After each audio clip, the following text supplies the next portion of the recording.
1952 में बाबा साहब अंबेडकर को चुनाव हराने के लिए कांग्रेस ने एड़ी चोटी लगाई थी। उनकी इस क्षेत्र की जो सीट थी, जो हिंदू बाहुल्य क्षेत्र थे, नॉन मुस्लिम क्षेत्र थे, उन्हें विभाजन का हिस्सा बना दिया गया, जिससे बाबा साहब भीमराव अंबेडकर चुनाव न जीतने पाए। अपने नेताओं के बड़े बड़े स्मारक कांग्रेस ने बनाए, लेकिन बाबा साहब भीमराव अंबेडकर का एक भी स्मारक नहीं बनने दिया। कांग्रेस ने तो बाबा साहब को षड्यंत्र से चुनाव हराने वाले व्यक्ति को 1970 में पद्म पुरस्कार से सम्मानित किया था कांग्रेस ने।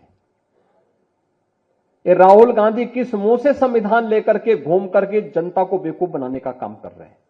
1952 में बाबा साहब अंबेडकर को चुनाव हराने के लिए कांग्रेस ने एड़ी चोटी लगाई थी।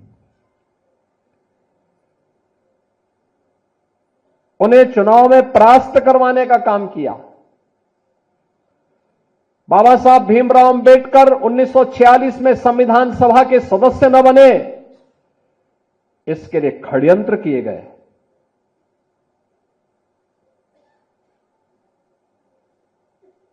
उनकी इस क्षेत्र की जो सीट थी, जो हिंदू बाहुल्य क्षेत्र थे, नॉन मुस्लिम क्षेत्र थे, उन्हें विभाजन का हिस्सा बना दिया गया, जिससे बाबा साहब भीमराव अंबेडकर चुनाव न जीतने पाए।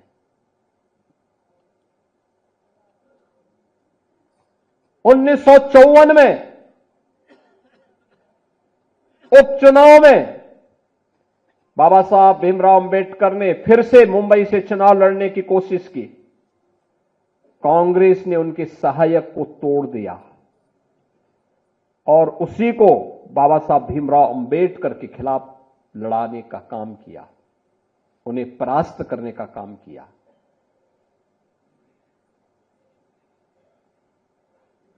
यानी कोई भी ऐसा षड्यंत्र कांग्रेस ने नहीं छोड़ा बाबा साहब भीमराव अंबेडकर को अपमानित करने के लिए। अपने नेताओं के बड़े बड़े स्मारक कांग्रेस ने बनाए, लेकिन बाबा साहब भीमराव अंबेडकर का एक भी स्मारक नहीं बनने दिया। एक भी स्मारक नहीं बनने दिया।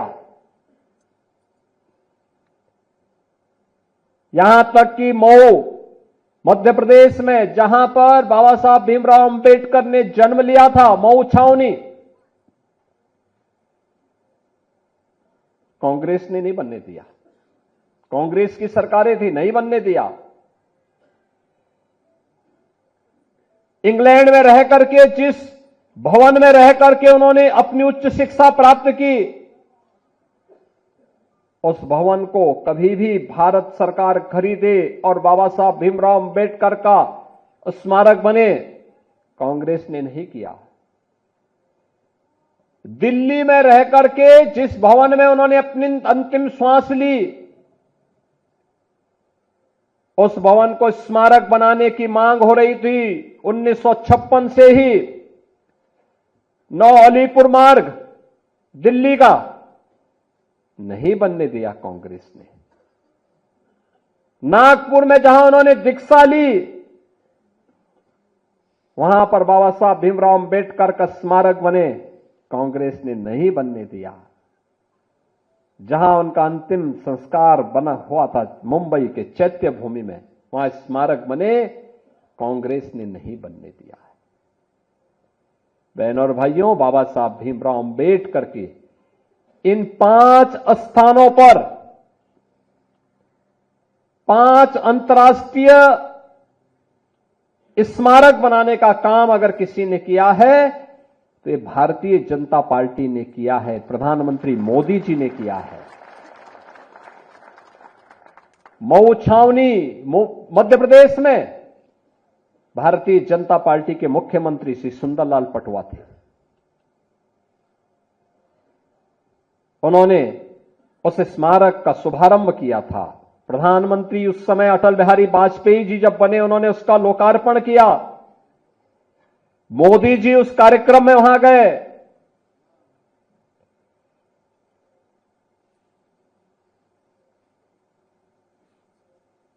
मुंबई में,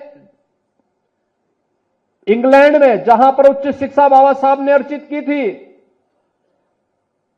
उस भवन को ब्रिटिश सरकार बेच रही थी। प्रधानमंत्री मोदी जी की प्रेरणा से महाराष्ट्र की भारतीय जनता पार्टी की सरकार ने उस भवन को खरीदा। बाबा साहब भीमराव अंबेडकर का वहां पर स्मारक बनाया और भारत से जाने वाले अनुसूचित जाति के बच्चों के लिए उच्च शिक्षा के लिए वहां पर एक केंद्र बनाया और स्कॉलरशिप की भी व्यवस्था इंग्लैंड में की है, बाबा साहब की स्मृति को बनाए रखने के लिए। दिल्ली के अलीपुर मार्ग के उस भवन को खरीदकर उस भवन में बाबा साहब भीमराव अंबेडकर का स्मारक बनाने का काम, उसको स्वीकृति दी थी पूर्व प्रधानमंत्री चंद्रशेखर जी ने, और उस कार्य को क्या भारतीय जनता पार्टी ने, आप इंटरनेशनल सेंटर दिल्ली का आप देखेंगे, बाबा साहब भीमराव अंबेडकर का दिल्ली में बना है। मुंबई का, नागपुर का दीक्षा भूमि, बाबा साहब भीमराव अंबेडकर का भव्य स्मारक, और मुंबई का चैत्य भूमि, ये बाबा साहब का भव्य भूमि। यह भी पंचतीर्थ जो ये बने हैं, ये प्रधानमंत्री मोदी जी की प्रेरणा से बने हैं।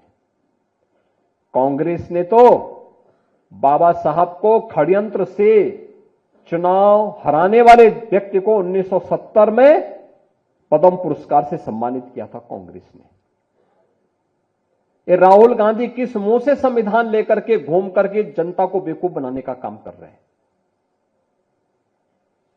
किसी भी संविधान की आत्मा उसका प्रियम्बल होता है, प्रस्तावना होती है। और याद रखना, बाबा साहब भीमराव अंबेडकर ने 26 नवंबर 1949 को जो संविधान का ड्राफ्ट तैयार किया था, जो संविधान भारत की संविधान सभा को सौंपा था, उस संविधान सभा में प्रस्तावना में 2 शब्द नहीं थे, सेकुलर शब्द भी नहीं था और सोशलिस्ट शब्द भी नहीं था। कांग्रेस ने अपने हित के, अपने स्वार्थ के लिए, जब इस देश के अंदर इमरजेंसी लागू की गई थी, आपातकाल के दौरान कांग्रेस ने 2 शब्द रात के अंधेरे में डाल करके बाबा साहब भीमराव अंबेडकर का अपमान करने का काम किया था। कांग्रेस ने लगातार कोई ऐसा अवसर नहीं छोड़ा जो भारत के संविधान के गले को घोंटने के समान थे। हर अवसर पर संशोधन पे संशोधन, संशोधन पे संशोधन करती रही। अनुसूचित जाति को उसका अधिकार मिले, अनुसूचित जनजाति को उसका अधिकार मिले, पिछड़ी जाति के लोगों को उसका अधिकार मिले, कभी यह प्रयास नहीं किया। हम पूछना चाहते हैं कांग्रेस के लोगों से, समाजवादी पार्टी के लोगों से, कि आखिर अलीगढ़ मुस्लिम विश्वविद्यालय में या जामिया मिलिया विश्वविद्यालय में अनुसूचित जाति, जनजाति या पिछड़ी जाति के नौजवानों को प्रवेश में भी और नौकरी में भी क्यों आरक्षण नहीं है? क्यों नहीं इन्होंने इसके लिए वहां प्रावधान किया? जो भारत के पैसे से चलने वाला हो, हर उस संस्थान में अनुसूचित जाति, जनजाति और पिछड़ी जाति के नौजवानों के लिए भी प्रवेश में भी और नौकरी में भी आरक्षण की व्यवस्था होनी चाहिए। लेकिन वहां पर नहीं है, वहां पर नहीं बोलते ये लोग, मौन हो जाते हैं। और यही कारण था बाबा साहब भीमराव अंबेडकर ने जब पहली संयुक्त सरकार बनी थी, और संयुक्त सरकार बनने के बाद जब उसके उपरांत पंडित नेहरू की द्वारा बनाई गई उस नेतृत्व में चल रही सरकार के कृत्यों को देख करके बाबा साहब भीमराव अंबेडकर ने उस समय इस्तीफा दिया था और कहा था, यह सरकार मेरी योग्यता के अनुसार कार्य नहीं ले रही है।